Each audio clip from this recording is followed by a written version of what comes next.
naalala ko din po siya. Pareho pala tayo.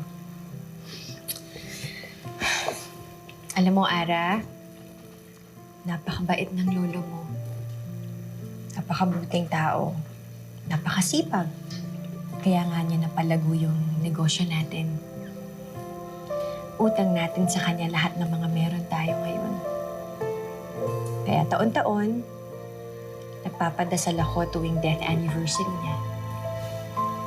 Para maalala pa rin natin siya. Pero, Mama, diba, minsan, hindi naman talaga natin to ginagawa para sa kanila, kundi para din sa mga sarili natin.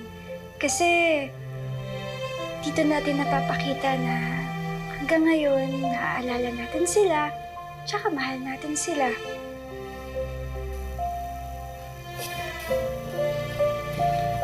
Alam mo, Ara, napaka-sensitive mo.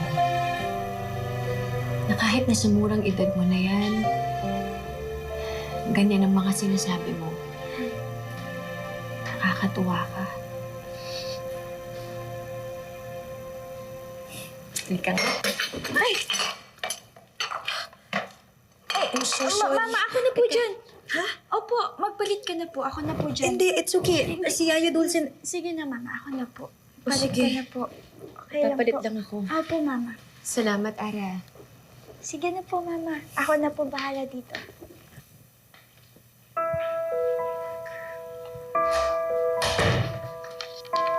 Alam mo, masyado ka talagang pabibo no? Gusto mo lagi kang bida kay Mama? Bella, hindi ko naman iniisip yan eh. Gusto mo maging bida? Sige!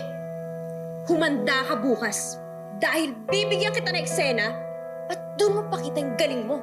Total, ginusto mo yan, di ba?